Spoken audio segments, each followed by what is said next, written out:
Morning friends, स्वागत है आपका हमारे यूट्यूब चैनल क्लिक गुरुजी में। आज इस वीडियो में हम सीडीपी के अधिगम में अभिप्रेरणा के सिद्धांतों को डिस्कस करने वाले हैं।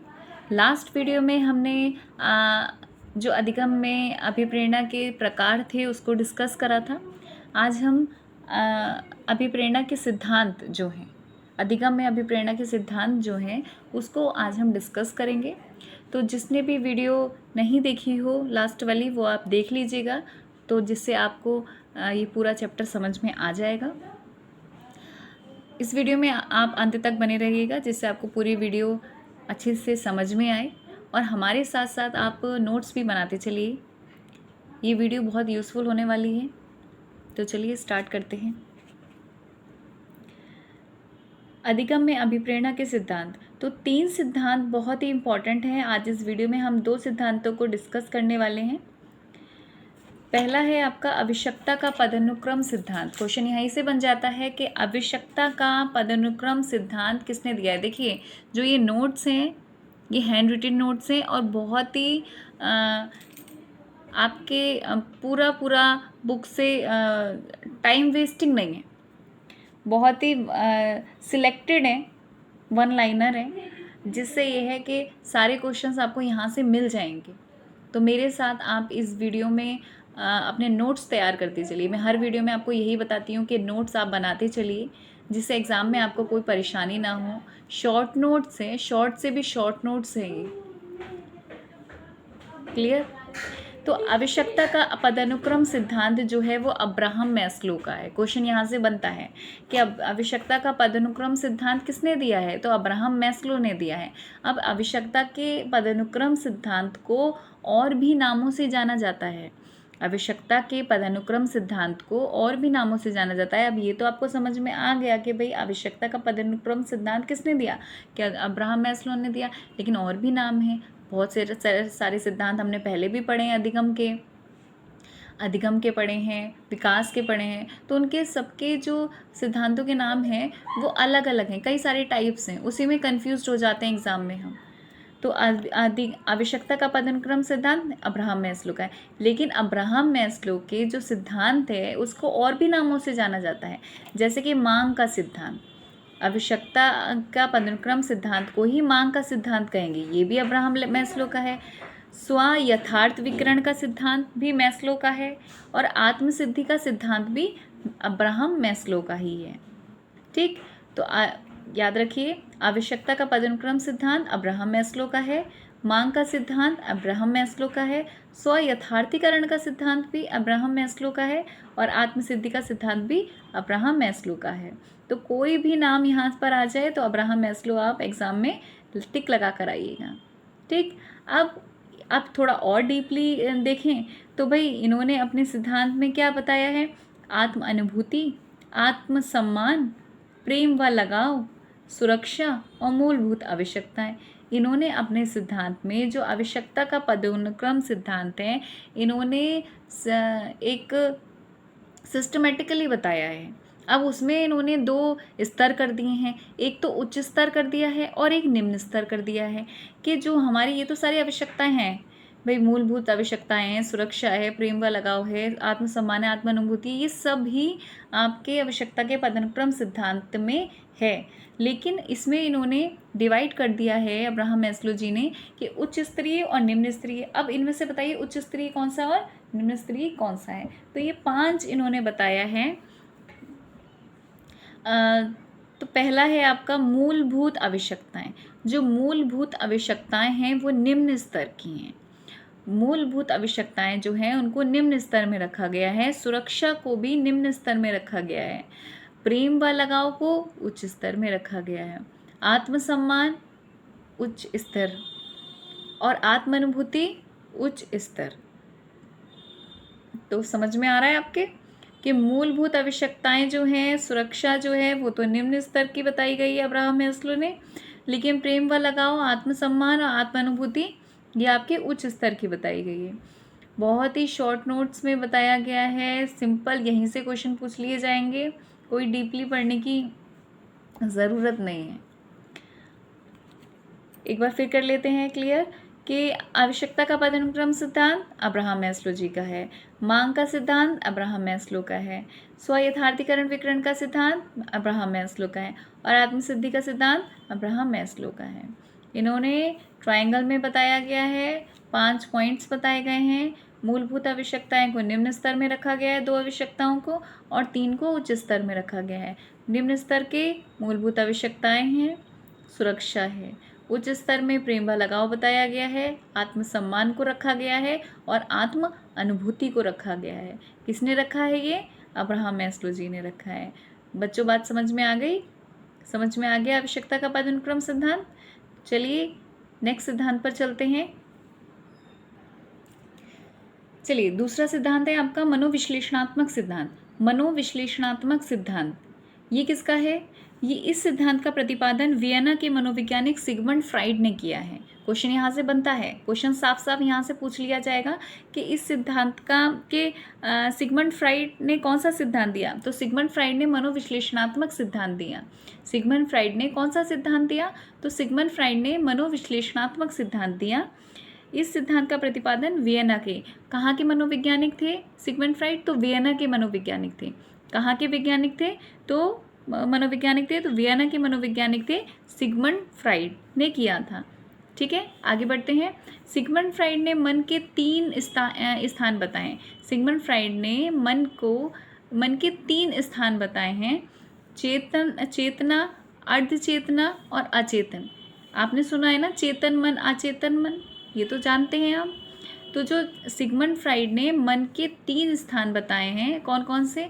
तो चेतना, एक अर्धचेतना और एक अचेतन, जिसको बोलते हैं चेतन मन, अचेतन मन, अर्धचेतन मन।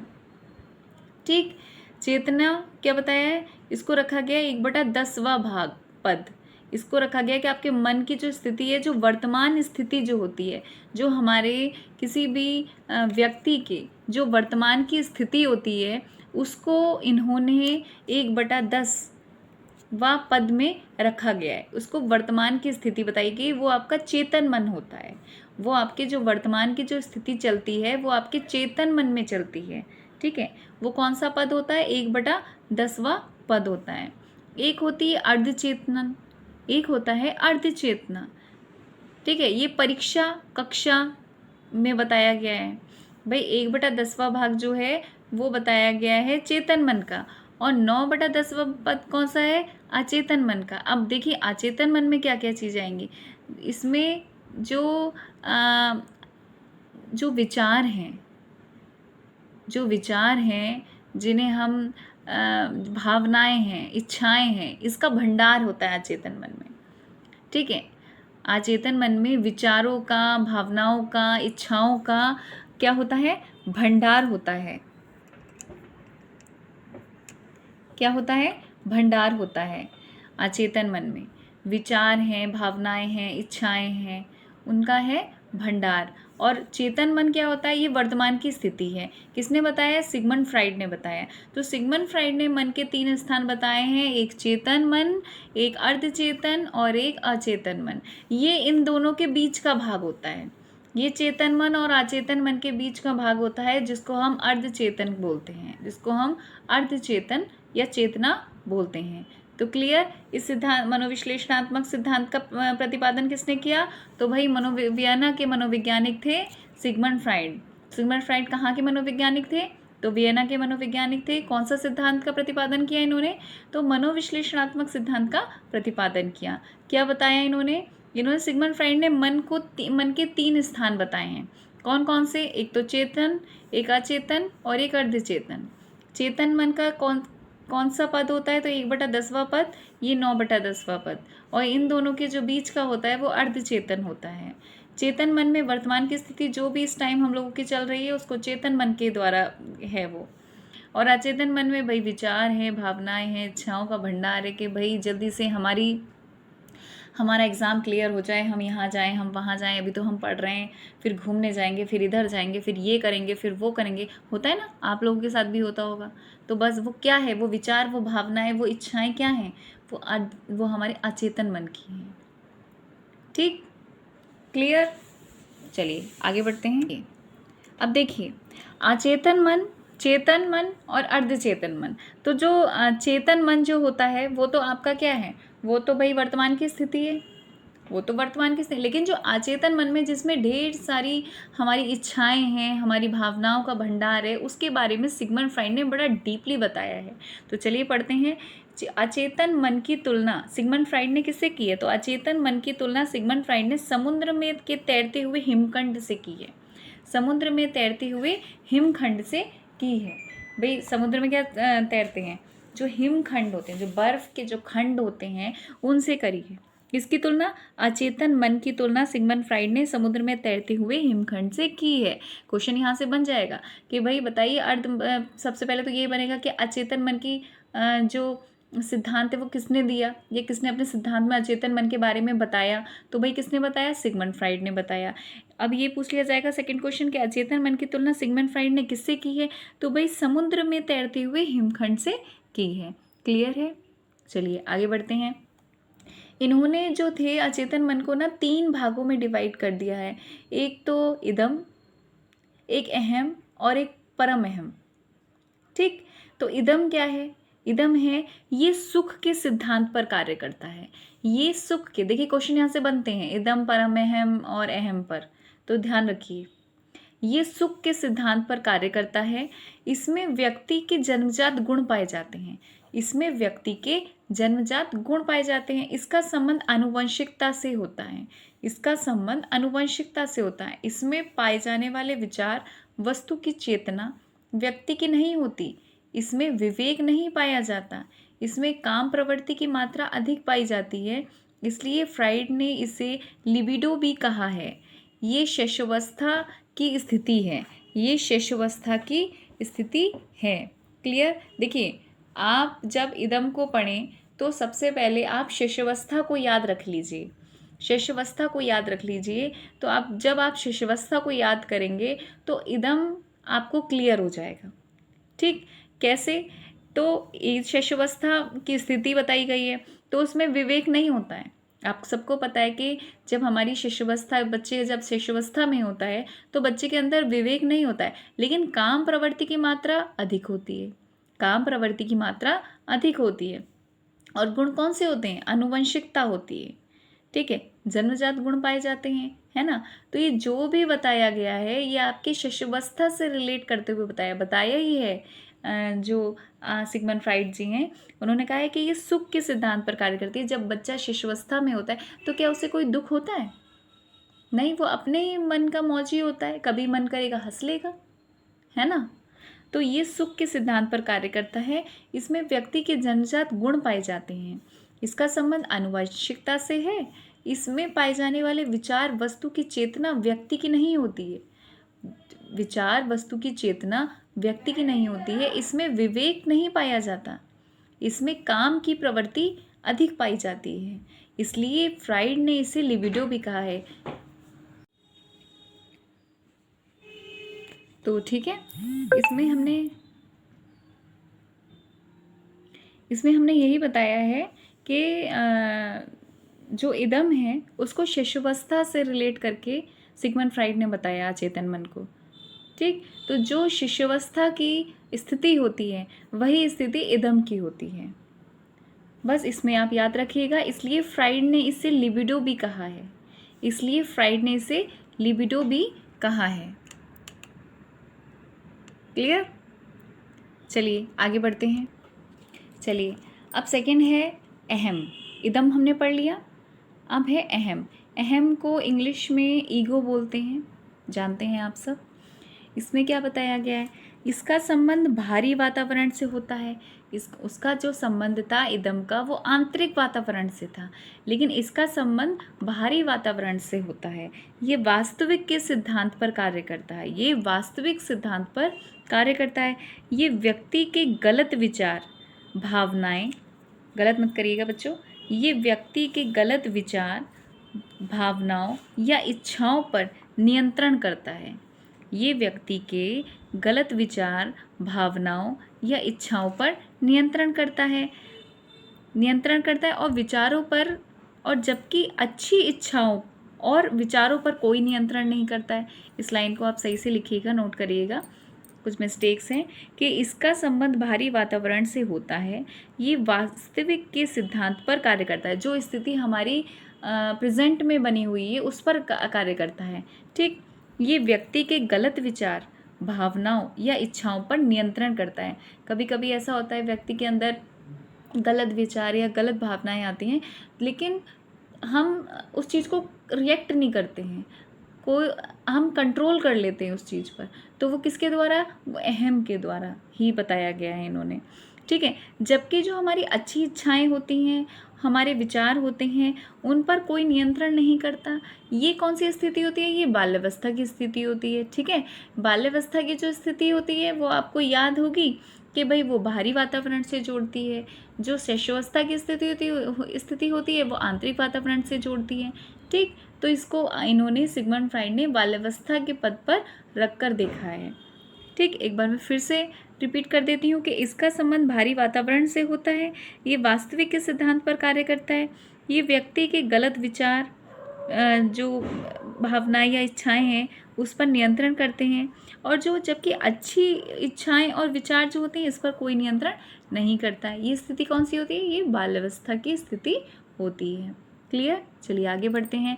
हमने बताए थे, सिगमंड फ्राइड ने 3 पद बताए, कौन कौन से? एक तो इदम, एक अहम, और अब परम अहम। परम अहम को बोलते हैं सुपर ईगो। परम अहम को बोलते हैं सुपर ईगो। भाई अहम को ईगो बोलते हैं और परम अहम को सुपर ईगो बोलते हैं। ये क्या होता है? ये आदर्शवादी व नैतिकता के सिद्धांत पर कार्य करता है। शिशुवस्था में नैतिकता की कमी है, ठीक है, विवेक की कमी है, तो उसको इदम कहा गया है। ठीक, अहम में जो आंतरिक वातावरण ना से रिलेट ना करके जो बाहरी वातावरण है उससे रिलेट करा गया है। ठीक है, जो वास्तविक स्थिति है उस पर कार्य किया गया है। लेकिन जो परम अहम है उसको आदर्शवादी और नैतिकता के सिद्धांत पर कार्य करना बताया है। वह चेतन और अचेतन बनकर भी प्रहरी का कार्य करता है। चेतन भी और अचेतन दोनों को कंट्रोल करता है। ठीक है, ये किशोरावस्था की विशेषता है। इसको किस में रखा गया है? किशोरावस्था में। इदम को शिशुवस्था में क्वेश्चन बन जाएगा, अहम को बाल्यावस्था में, और परम अहम को आपका किशोरावस्था की संज्ञा दी गई है। क्लियर? तो सिगमंड फ्राइड ने अपने जो उनका सिद्धांत था, मनोविश्लेषणात्मक सिद्धांत, पहले ही कहाँ के थे? वियना के थे। ठीक है, इन्होंने जो अपने सिद्धांत है उसमें 3 चीज़ों के बारे में बताया गया। किस किस के बारे में? एक आपके चेतन मन, एक अर्धचेतन मन, और एक अचेतन मन, है ना। अब इन्होंने अचेतन मन को ही 3 भागों में बांटा गया है। कौन कौन से? एक तो अहम, एक इदम और एक परम अहम। ठीक, तो समझ में आ गया? आशा करते हैं बच्चों आपको ये वीडियो में समझ में आ गया होगा जो हम बताना चाह रहे हैं। ठीक है, एक चीज़ पर और नोट कर लीजिएगा कि इलेक्ट्रा ग्रंथि लड़कियों में पाई जाती है। क्वेश्चन सामने से बन जाएगा, क्लियर? सीधा बनेगा कि इलेक्ट्रा ग्रंथि किस में पाई जाती है, लड़कों या लड़कियों में? तो इलेक्ट्रा ग्रंथि लड़कियों में पाई जाती है, जबकि ऑडिपस ग्रंथि लड़कों में पाई जाती है। इलेक्ट्रा ग्रंथि लड़कियों में पाई जाती है और ऑडिपस ग्रंथि लड़कों में पाई जाती है। क्लियर? तो इस वीडियो में हमने 2 सिद्धांत बताए। कौन कौन से? एक तो अब्राहम मैस्लो का सिद्धांत बताया जो पदानुक्रम सिद्धांत है आवश्यकता का, और सेकंड हमने मनोविश्लेषणात्मक सिद्धांत बताया। दोनों ही सिद्धांत बहुत इंपॉर्टेंट है, बहुत सारे क्वेश्चंस यहाँ से बनते हैं। नेक्स्ट वीडियो में हम जो एक सिद्धांत रह गया मूल प्रवृत्तियों का, मैकडूगल का सिद्धांत, उसको लेकर आएंगे।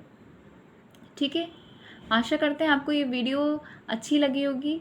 अगर आपके लिए ये वीडियो यूज़फुल है तो आप हमारे चैनल को सब्सक्राइब, वीडियो को लाइक और शेयर करना मत भूलिएगा। इसी तरह से हम आपकी सारी जो सिलेबस है, TET, super TET, UP TET, C TET का, वो हम कंप्लीट करवा देंगे।